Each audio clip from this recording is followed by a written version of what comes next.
Hello friends. So here we meet again in biology lecture, second biology lecture, that is prokaryotic cell. तो पिछले introductory lecture में हमने देखा कि cell क्या होता है एंड सेल के टाइप्स क्या होते हैं. सो सेल के टाइप्स जो है वो हम देख रहे हैं. सो उसमें जो फर्स्ट टाइप है, हम आज का जो अपना टॉपिक है वो है प्रोकैरियोटिक सेल. तो कल ही मैंने इसका थोड़ा इंट्रोडक्शन दे दिया था कि what do you mean by prokaryotic cell. So pro का मतलब मैंने बताया था प्रिमिटिव, कैरियोटिक मतलब होता है न्यूक्लियस, मतलब जिस सेल में प्रिमिटिव टाइप ऑफ न्यूक्लियस होता है हम उन सेल्स को प्रोकैरियोटिक सेल कहते हैं. नाउ इसमें कौन कौन आते हैं? फर्स्ट ऑफ ऑल जो भी बैक्टीरियाज है, देन साइनोबैक्टीरियाज है,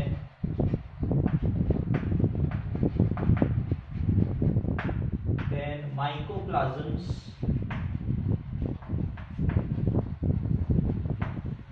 and PPLOs.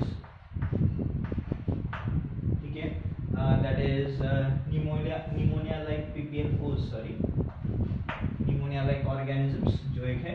So generally ये हमने पढ़ा है मोस्टली किंगडम मोनेरा में जो आने वाले माइक्रो ऑर्गेनिजम्स है, खास करके जैसे बैक्टीरिया, साइनोबैक्टीरियाज, माइकोप्लाज्म्स एंड पीपीएलओस. सो ये हमने फर्स्ट चैप्टर में देखा हुआ है. सो ये जनरली आते हैं प्रोकैरियोटिक सेल्स. ठीक है. सो ऑब्वियसली व्हेन से अर्थ ओरिजिनेटेड, तो द फर्स्ट लाइफ फॉर्म जो था वो प्रिमिटिव सेल, जिन्हें हम लोग सीसरवेट्स कहते हैं. ये हम लोग इवोल्यूशन वगैरह चैप्टर में देखेंगे.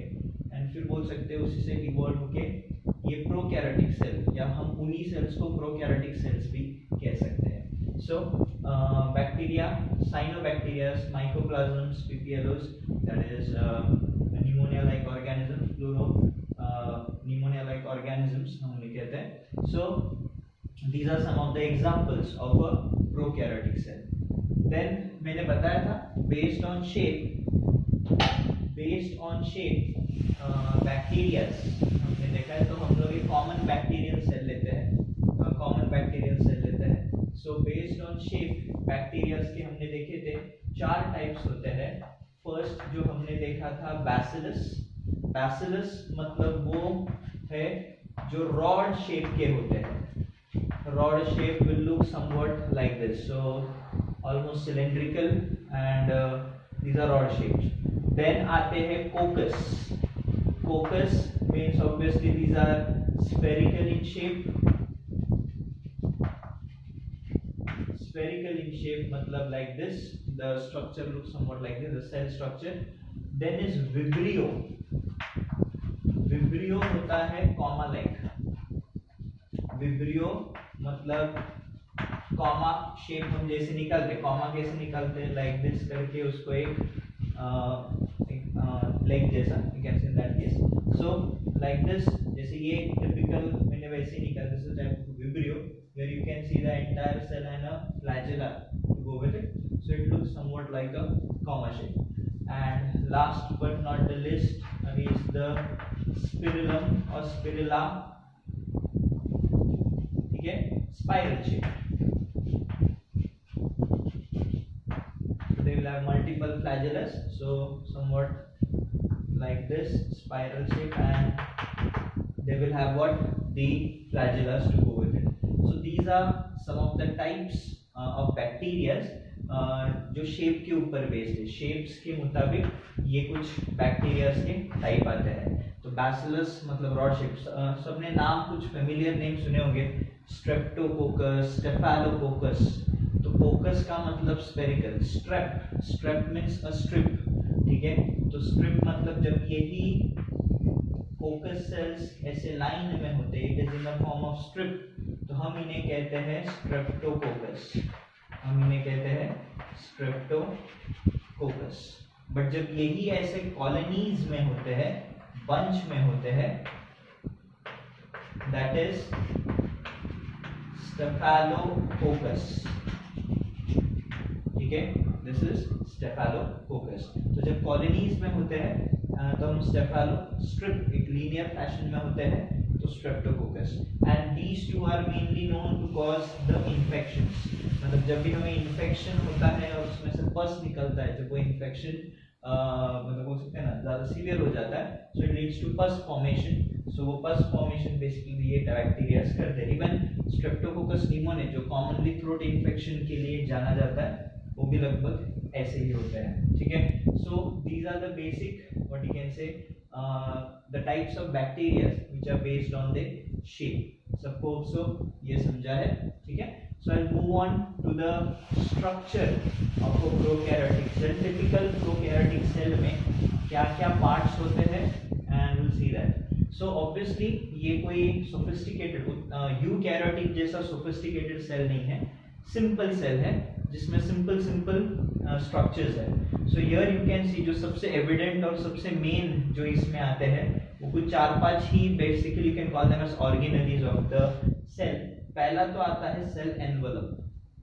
Cell envelope here you can see I have drawn 3 layers, एक ब्लू से, एक ऑरेंज और एक व्हाइट से है। सो जो आउटर मोस्ट ब्लू कलर का दिखा है that is known as the glycocalyx. Inner जो मिडल वन है, सॉरी जो मैंने ऑरेंज से दिखा है that is the cell wall, and जो सबसे अंदरूनी है वो प्लाज्मा मेम्ब्रेन या तो हम उसे कहते हैं सेल मेम्ब्रेन, और तीनों को एज अ सेल एनवेलप हम लोग कहते हैं। ना काफी बार एंट्रेंसेस में ये भी क्वेश्चन आया है इन लेयर्स का इनर आउटर या आउटर टू इनर सीक्वेंस मांगते हैं, सो हमेशा याद रखो। तो this is a potential MCQ और ये आके गया हुआ भी है।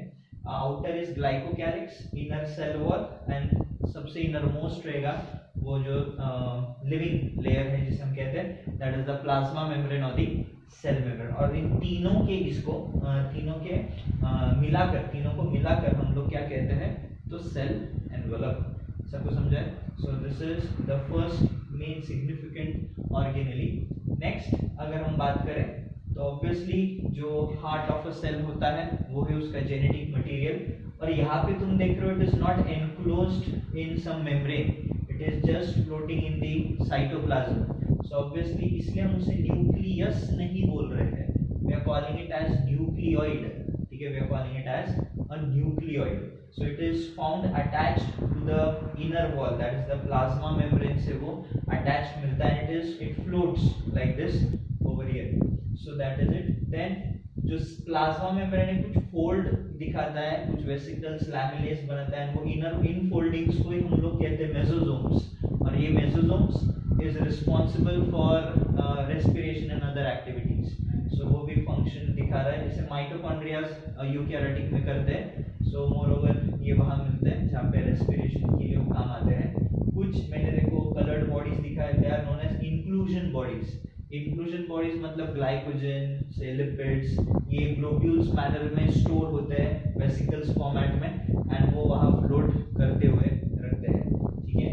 Then you can see some locomotory organs, generally दोनों बहुत रेयर होते हैं, या तो पिलाए मिलते हैं या जिन्हें हम सीलिया कहते हैं, छोटे छोटे, एंड सिंगल एक लॉन्गेस्ट फ्लैजेला। सो ये दोनों कुछ हद तक लोकोमोशन स्ट्रीमिंग मूवमेंट के लिए जरूरी है।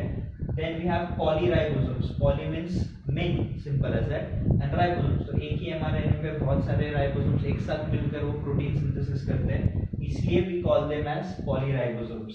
मैंने सेपरेट राइबोसोम्स भी दिखाए हैं। These ribosomes basically there are 70s type, eukaryotics में हम पढ़ेंगे there are 80s types, तो इसमें दो सब यूनिट्स होते हैं, वो हम आगे डिटेल में देखने वाले हैं। देन एक एक्स्ट्रा क्रोमोसोमल पार्ट होता है that is known as the plasmid. Now इसका जेनेटिक इंजीनियरिंग में काफी ज्यादा इस्तेमाल किया जाता है, so it's a tool that is used basically in genetic engineering, and in the subsequent मतलब सिलेबस में हमें जेनेटिक्स करके टॉपिक है जिसमें ऑलमोस्ट 4 to 5 लेसन्स है, सो वो हम लोग देखने वाले हैं। सो वो प्लाज्मिड्स का उधर हम काम देखेंगे, इधर भी हम शॉर्ट में उसका देख लेंगे स्ट्रक्चर कैसा है, एंड ऑब्वियसली इन सबको होल्ड करके रखने वाला ground substance that is the cytoplasm. So these are some of the organelles you can say of the prokaryotic cell. तो आज हम पहले देखते हैं सेल एनवेलप। सेल एनवेलप देखते हैं एंड मेन पार्ट्स हम इसका कवर करने की कोशिश करते हैं। नाउ सबसे पहला हम पढ़ रहे हैं glycocalyx. Now what are the important points to be taken over here is basically you can see it is the outermost layer. It is the outermost layer. Glycocalyx is the outermost layer of the prokaryotic cell. Generally इसको कभी कभी slimy layer बोलते हैं। Whenever this outer covering is loose, ठीक है, तो loose sheet को हम स्लाइमी लेयर ऐसा बोलते हैं। कभी कभी पर ये हार्ड भी मिलता है, ठीक है, it is quite hard also, that time we call it as capsule, that time we call this as capsule, ठीक है।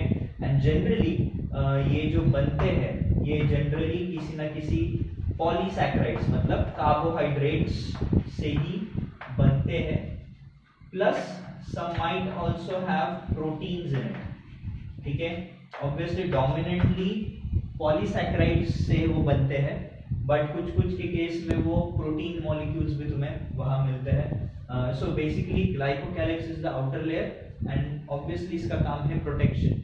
प्रोटेक्शन किस तरीके से, इसकी मदद भी है, स्लाइमी लेयर की मदद से it can stick to the host cell so as to cause that infection, and अगर हार्ड वगैरह रहा तो it can also resist some antibodies, antibiotics, सब एंटीबायोटिक्स, सो केमिकल्स को रेजिस्ट कर सकता है ताकि ये बैक्टीरिया को बचा सके from the immune system of the host, ठीक है।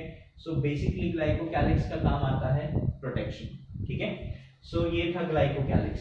नेक्स्ट इंपॉर्टेंट है वो है cell wall. Now cell wall जो है एक्चुअली ये जनरेट करता है प्लाज्मा मेम्ब्रेन। प्लाज्मा मेम्ब्रेन जो है वही सेल वॉल बनाता है, एंड ये जो सेल वॉल है ये कंपैरेटिवली थोड़ा हार्ड लेयर होता है as compare to this glycocalyx, and hence इसका मेन काम है to give a shape to the cell, to give a shape to the cell, जो उसका तुम्हें व्हाट यू कैन से जो एक शेप और अंदर के स्ट्रक्चर को एक एनवायरनमेंट, एक्सटर्नल एनवायरनमेंट से प्रोटेक्ट करना है, तो वो एक बैरियर जैसा काम करता है। नाउ दिस सेल वॉल जो है, नाउ ये जनरली बनता है it's a combination of protein plus carbohydrates, हम उन्हें कहते हैं peptidoglycan. It is made up of peptidoglycan, ठीक है। So it is made up of a special chemical known as peptidoglycan or murine, muramic acid वगैरह से हम बोल सकते हैं। So हम देखने वाले इसका थोड़ा डिटेल में। एंड ये सेल वॉल जो है इसके ऊपर का केमिकल कंपोजिशन डिसाइड करता है कि बैक्टीरिया को हम ग्राम पॉजिटिव बोले या ग्राम नेगेटिव बोले। मतलब व्हेन आई से a particular bacteria is gram positive, तो उसका सेल वॉल में 90% कंपोजिशन जो होता है वो पेप्टिडोग्लाइकेन का होता है, ठीक है। 90% जो कंपोजिशन होता है वो पेप्टिडोग्लाइकेन का होता है।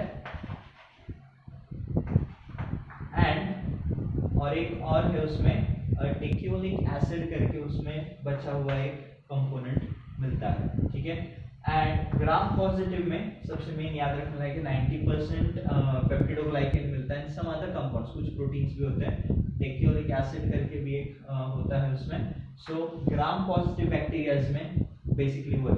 बुक्स में मेनली इसका जिक्र है इसलिए मैं वही लिख रहा हूँ, बाकी लिख नहीं रहा हूँ बिकॉज एनसीईआरटीज वगैरह में वो मेंशन नहीं है।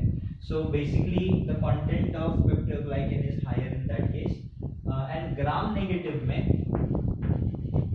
खास करके जो बैक्टीरिया ग्राम नेगेटिव हम बोलते हैं उनमें जनरली केमिकली कंपोजिशन वाइज अगर देखो तो it will have 10% of peptidoglycan plus some lipopolysaccharides, 10% this, and they have mainly lipopolysaccharides, ठीक है, lipopolysaccharides. So generally this is how it goes. And Christian Gram नाम के साइंटिस्ट ने ये ग्राम स्टेन करके एक केमिकल उसने निकाला था। एंड ऑब्वियसली जो बैक्टीरियाज उस स्टेन से पॉजिटिव स्टेन होते हैं, कलर्ड हो जाते हैं, तो हम उन्हें ग्राम पॉजिटिव कहते हैं। जो उस स्टेन से कलर नहीं होते हम उन्हें ग्राम नेगेटिव कहते हैं। और ये डिपेंड करता है उनकी chemical composition, because there is higher amount of peptidoglycan तो वो रिएक्ट करता है and gives a typical colour, ये उतना रिएक्ट नहीं करता, ठीक है। Now if you see peptidoglycan, कभी-कभी उसका केमिकल कंपोजिशन भी पूछा जाता है, तो पेप्टिडोग्लाइकेन की अगर हम बात करें रब कर रहा हूं। पेप्टिडोग्लाइकेन की अगर हम बात करें तो इसमें दो पार्ट आता है, peptid means peptide and that you know ये अमीनो एसिड चेन होगी। तो पेप्टाइड जो होती है ये अमीनो एसिड की चेन है। पर ग्लाइकेन जो होते हैं वो बेसिकली दो टाइप का होता है, ठीक है। ग्लाइकेन जो है वो बेसिकली दो टाइप का होता है, एक एन एसिटिल ग्लूकोसामाइन, ठीक है, इसको हम शॉर्टकट में NAG ऐसा एब्रीवेट करते हैं, that is an acetyl glucosamine. और एक दूसरा उसका एक और है एन एसिटिल म्यूरामिक एसिड, तो वो हम उसे कहते हैं NAM। सो बेसिकली पेप्टिडोग्लाइकेन में ये जो अमाउंट है ये वेरिएबल हो सकता है ग्लाइकेन, एंड इस तरीके से कुछ ग्लूकोसामाइन डेरिवेटिव होते हैं, कुछ म्यूरामिक एसिड डेरिवेटिव्स पाए जाते हैं। सो ग्लाइकेन के दो टाइप्स में मिलेंगे, that is NAG N acetyl glucosamine and N acetyl muramic acid. So hope so cell wall सबको समझा। So it just gives a rigidity to the cell and उसका शेप मेंटेन करना, एक्सटर्नल एनवायरनमेंट से protect करना, these are all basically the functions of cell wall, ठीक है। सो ये कुछ चीजें थी रिगार्डिंग सेल वॉल। एंड जो सबसे इनर मोस्ट लेयर है, ठीक है, it is obviously semi permeable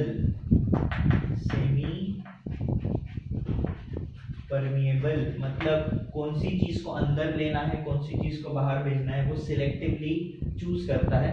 इसका स्ट्रक्चर जो है, जो सिंगर निकोलसन मॉडल और दूसरे जो कुछ प्रोपोज्ड मॉडल थे जब पर वो बाद में फाइनलाइज नहीं हुए, एंड में जो फ्लूइड मोज़ेक मॉडल है सिंगर एंड निकोलसन का, वो फाइनलाइज हुआ। तो जब हम यूकैरियोटिक सेल में एक एक ऑर्गेनेली पढ़ेंगे तब थोड़ा डिटेल में देख लेंगे, ठीक है। बट ये भी एक सेमी परमिएबल मेम्ब्रेन, एक लिविंग लेयर बिकॉज काफी ट्रांजैक्शंस होते रहते हैं, काफी एक्टिविटीज चलती रहती है, एंड ऑब्वियसली बनता तो किससे, तो basically it is made up of phospholipids,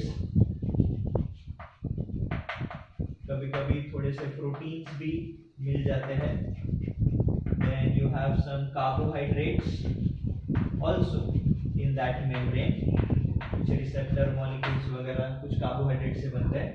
हाँ, प्रोकैरियोटिक में सिर्फ ये वाला, मतलब उसमें कोई कोलेस्ट्रॉल और उससे बने हुए डेरिवेटिव्स नहीं होते, जबकि यूकैरियोटिक सेल में कुछ कोलेस्ट्रॉल से बने हुए मॉलिक्यूल्स भी देखने को मिलते हैं। सो बेसिकली वो एक एक्सेप्शन है, बट केमिकली बोलो तो एक फॉस्फोलिपिड्स, प्रोटीन्स, कार्बोहाइड्रेट से मिलकर ये लेयर बनता है।